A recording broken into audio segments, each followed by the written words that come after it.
السلام علیکم. جیسے کہ آپ سب کو پتہ ہے کہ MD-CAT 20 ستمبر تک ڈیلے ہو گیا، اور اس حوالے سے ہم فضیل احمد سے بات کریں گے جو کہ پچھلے سال MD-CAT کلیئر بھی کر چکا ہے. تو فضیل بھائی، سب سے پہلے آپ اپنا تعارف کروائیں. سب سے پہلے سامعین کو السلام علیکم ایک بار پھر سے. میرا نام فضیل احمد ہے. میں MBBS فرسٹ ایئر کا اسٹوڈنٹ ہوں گورنمنٹ میڈیکل کالج میں. میں نے 2025 MD-CAT پچھلے سال اسے کلیئر کیا تھا اور اب گورنمنٹ میڈیکل کالج سے MBBS کر رہا ہوں. سو MD-CAT کا مطلب ہے medical and dental college admission test. وہ انٹری ٹیسٹ ہے جس کے ذریعے اگر کوئی پاس کر لیتا ہے تو وہ جو کالجز ہیں MBBS جو کرواتے ہیں سرکاری ان کالج میں جو ہے ان کا داخلہ ہو جاتا ہے. اچھا فضیل احمد، سب سے پہلا سوال میرا یہ ہے کہ جو MD-CAT لیٹ ہو گیا تقریباً 1 مہینہ اور 4 دن، تو اس حوالے سے آپ کیا کہنا چاہیں گے؟ یار اگر میں اپنے ایکسپیرینس سے بتاؤں تو جب میں دے رہا تھا تب بھی اس طرح 1 مہینہ جو ہے وہ ہو گیا تھا لیٹ. اس میں دیکھیں MD-CAT دو طرح کے لوگ دیتے ہیں. ایک اس میں ریپیٹر ہوتے ہیں، ایک فریش ہوتے ہیں. سو جو فریش ہوتے ہیں ان کے لیے تو بہت فائدے کی بات ہے اور بہت زیادہ خوش ہوں گے، اور یقیناً ان کے لیے ہونا بھی چاہیے تھا، کیونکہ اکثر MD-CAT ہر سال تقریباً سپٹمبر کے مہینے میں ہوتا ہے نا. تو لیکن اس بار بہت پہلے گیا تھا تو ان کے لحاظ سے ہونا بھی چاہیے. باقی جو ریپیٹر ہیں، اور میں خود بھی 1 سال میں نے ریپیٹ کیا ہوا ہے، ان کا اگر میں ایکسپیرینس بتاؤں تو بہت زیادہ تنگ ہوتے ہیں. اکثر لوگ جو ہیں وہ یہاں سے خراب ہو جاتے ہیں کیونکہ ان ریلیکس ہو جاتے ہیں اور پھر پڑھائی صحیح نہیں ہوتی ان سے. بہرحال اگر مختصر الفاظ میں کہوں تو یہ فریش کے لیے بہت اچھی بات ہے، ان کے لیے ایک اپرچونیٹی ہے کہ وہ مزید بہتر پڑھے اور کلیئر کر سکیں. باقی جو ریپیٹر ہے ان کو میں یہ مشورہ دوں گا کہ آپ لوگ تھوڑا ریسٹ کریں 2-3 دن اور اس کے بعد پھر سے لگ جائیں، انشاءاللہ ہو جائے گا. اچھا فضیل احمد، دوسرا سوال میرا یہ ہے کہ ایسی کون سی غلطی ہے جو آپ بھی MD-CAT کے وقت کر چکے ہیں جو کہ آپ اسٹوڈنٹ کو بھی بتانا چاہیں گے؟ دیکھو، سب سے جو قیمتی چیز ہے MD-CAT کے لیے وہ وقت ہے. اگر آپ وقت کو صحیح استعمال کر سکتے ہو اور کر لیتے ہو تو آپ ایزیلی کامیاب ہو جاتے ہو. میری جو اپنی غلطی تھی کہ میں فریش پہ نہ کر سکا. میرا ٹائم بہت زیادہ ضائع ہوا تھا فریش جب میں تھا اکیڈمیز وغیرہ کی وجہ سے. کبھی وہ اکیڈمی جاؤ، کبھی دوسری میں جاؤ، ٹیسٹ وغیرہ نہیں دے سکو. اس کے لیے میں صحیح پریپیئر نہیں کر سکا اور میں مطلب کہ ریڈی بھی نہیں تھا. میرا مائنڈ میں ایک پہلے ہے کہ اس بار میرے سے نہیں ہو جائے گا، اسی وجہ سے کیونکہ میرا ٹائم بہت زیادہ ضائع ہو گیا تھا. مطلب آپ یہ کہنا چاہوں گے کہ اکیڈمی سے زیادہ اپنے سیلف اسٹڈی پر زیادہ ٹائم؟ یہ تو دیکھو MD-CAT جو 3 طرح کے لوگ MD-CAT مطلب کہ تیاری کرتے ہیں. ایک وہ لوگ ہوتے ہیں جو کہ ابھی بالکل فریش نہیں ہوتے سیکھنے ہیں، فرسٹ ایئر سیکنڈ ایئر، اور ان کو تو میں یہ کہوں گا کہ دیکھو فرسٹ ایئر ہی سے آپ شروع ہو جاؤ. MD-CAT کو جو اس کا سلیبس ہے اس کو نا ذہن میں رکھ کے اس کو ڈاؤن لوڈ کر کے اس کو دیکھو اور جو چیپٹرز میں ہیں اس کو صحیح پڑھا کرو، اور مطلب کہ پہلے دن سے. دوسرے نمبر فریش آتے ہیں. فریش جو ہے وہ جیسے ان کے پیپرز ہو جاتے ہیں ان کے پاس ہوتا ہے تقریباً 3-4 مہینے کا ٹائم ہوتا ہے ایزیلی. تو ان کو میں یہی مشورہ دوں گا کہ وہ بالکل اکیڈمیز جوائن نہ کرے. جو میرا تجربہ ہے، ہر کسی کا اپنا ہوتا ہے، میرا جو تجربہ ہے کہ وہ بالکل اکیڈمیز جو ہے نا وہ جوائن نہ کرے. اس کے بدلے وہ کیا کرے، آن لائن اکیڈمیز لیں. آن لائن یوٹیوب پہ بڑے مزے کے ٹیچرز ہوتے ہیں. آخر میں آپ لوگوں کو ٹیچرز بھی بتاؤں گا جو آپ یوز کر سکتے ہو، فائدہ لے سکتے ہو. اور تو جو فریش ہے وہ یہ کرے، مطلب اس پہ ٹائم ضائع نہ کرے اکیڈمیز پہ. ہاں جو آن لائن یہ ہے اکیڈمیز کی جو ٹیسٹ ہے وہ خیر ہے یہ کرے، ان کی پریکٹس کرنے کی ہو جاتی ہے. اور تیسری کیٹیگری جو ریپیٹر ہیں، ریپیٹر کے تو یہ سین ہے کہ وہ بس کسی ٹھنڈے، اگر وہ گرمی کے علاقے کسی ٹھنڈے علاقے میں جائیں پڑھ باغ وغیرہ وغیرہ، پھر بیٹھ جائیں سیلف اسٹڈی پہ اور جتنا ہو سکے پڑھ. اس سے بہترین بات ان کے لیے کچھ نہیں ہو سکتی.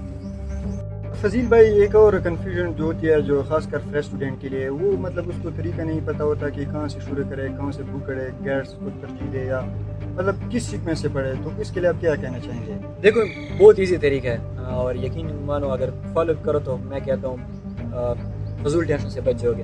سب سے پہلے گوگل پہ جاؤ، کروم پہ، اور جو MD-CAT کا سلیبس ہے اس کو ڈاؤن لوڈ کرو. اس کو ڈاؤن لوڈ کرنے کے بعد اپنی بکس اٹھاؤ، اور کوئی صوبے کی بکس نہیں، آپ کے PKO سے PK بکس اٹھاؤ، آپ پنجاب سے پنجاب کی اٹھاؤ، جس سے بھی ہو اسی کی بکس اٹھاؤ، ٹیکسٹ بکس. اور جو چیپٹرز ہیں جو ادھر لکھا ہوا ہے کہ یہ کرنا ہے یہ نہیں کرنا، ادھر لکھا ہوتا ہے، سارا کیریکولم دیا ہوتا ہے انہوں نے. اسی نصاب کے مطابق آپ لوگوں نے اپنی ہی بک کو پڑھنا ہے. کچھ بھی باہر سے نہیں آنا، ٹیسٹ میں کچھ بھی باہر سے نہیں آتا. آپ نے کچھ بھی باہر سے نہیں کرنا، بس اپنی بک کو لے لو اور اس کو پڑھو جتنا ہو سکے، جتنی بار ریویژن ہو سکے. اگر میں انڈیویجولی آپ لوگوں کو بتاؤں تو سب سے زیادہ MCQs جو ہیں وہ بایو کے ہیں. سو آپ پہلے بایو کو اسٹارٹ کرو، جتنا بک پڑھ سکتے ہو بالکل ایسے ہی یاد کرو، کہ نماز کی طرح یاد کرو بالکل. اس کے بعد فزکس ہے. یقین مانو سب سے مشکل لوگوں کو فزکس لگتی ہے کہ فزکس ریلیٹڈ، لیکن یہ میں اس کہہ سکتا ہوں جب آپ ایک بار ٹیسٹ دو آپ کو پتہ چلے کہ سب سے ایزی سبجیکٹ اس میں MD-CAT میں وہ فزکس ہے. بیسکلی کنسیپٹ ہیں سارے. اگر آپ کی کنسیپٹ کلیئر ہے میٹر کے سیکھے تو آپ، میں تو کہتا ہوں بالکل اس کی تیاری بھی نہ کرو، فزکس کلیئر ہو جائے. باقی جو کیمسٹری ہے اس کے لیے آپ کو تھوڑی بکس جو ہے وہ پڑھنی پڑتی ہے. سو جو آخر پہ میں کہوں گا یا میں سمری میں کہوں تو آپ بالکل